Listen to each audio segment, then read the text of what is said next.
Olá, bem-vindo a mais uma edição do Jornal Super News. Vamos começar falando do tempo. Previsão de chuvas fortes no sul do Brasil.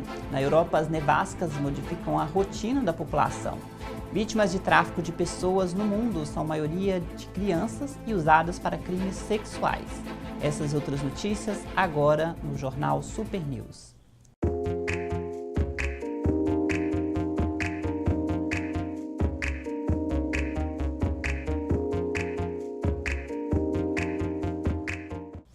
Olá, bem-vindo ao Jornal Super News. Vamos começar falando do tempo.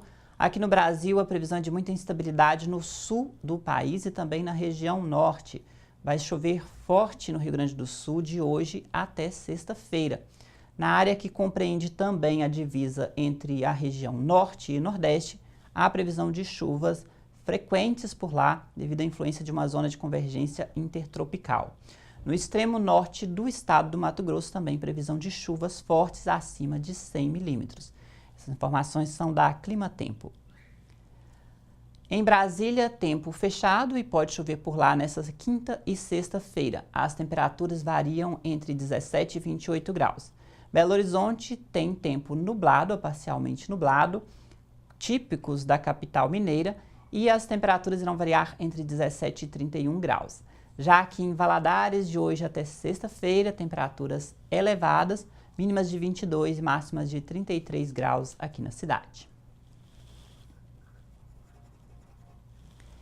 Se aqui no Brasil essa semana está sendo marcada por altas temperaturas e chuvas no norte do país e no sul, na Europa a neve tem provocado o fechamento dos aeroportos e também tem fechado estações de esqui e nos Alpes suíços alemães.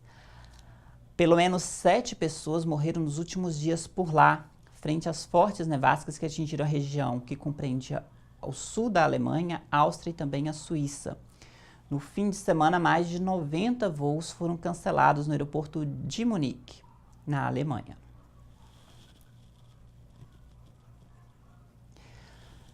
Um relatório da Organização das Nações Unidas mostrou que 1/3 das vítimas de tráfico de pessoas no mundo são crianças e a maioria das vítimas são mulheres. O tráfico de pessoas no mundo envolve interesses, principalmente exploração do trabalho infantil e também na exploração sexual.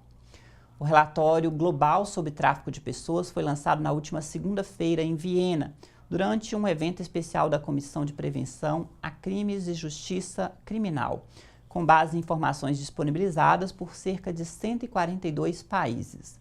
O relatório examina tendências e padrões de tráfico de pessoas e coloca em evidência esses crimes que são realizados mundo afora. A maioria deles também envolve conflitos armados. Outro ponto crítico do tráfico de pessoas é sobre crianças soldados que exercem trabalho forçado e escravidão sexual. Além de serem vítimas do tráfico, elas são vítimas do medo que é imposta a elas e, com isso, fazem com que elas sintam-se ameaçadas a ponto de recrutar novos combatentes. De acordo ainda com o relatório da Organização das Nações Unidas, os países que identificam esses tipos de crimes têm que denunciar para que diminua o número dessas vítimas e, assim, diminuir o tráfico de pessoas no mundo. O número de crianças que estão a serviço do tráfico corresponde a 30% de todas essas vítimas identificadas como vítimas de tráfico de pessoas, sendo a maioria meninas, um número percentual maior do que o de meninos. A exploração sexual continua a ser o objetivo principal do tráfico, representando cerca de 59% dos casos.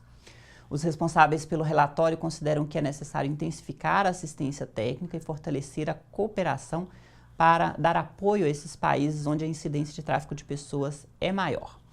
A boa notícia é que em países de língua portuguesa, como Brasil, Portugal, Angola e Moçambique, esses países registraram diminuição no número de casos. No Brasil, apesar da queda do número de casos de tráfico de pessoas, as estatísticas apontam que as vítimas brasileiras desse tipo de crime estão relacionadas principalmente à exploração sexual. No próximo bloco, tropas federais no Ceará são aumentadas devido ao aumento dos casos de violência no estado. Nós voltamos em instantes.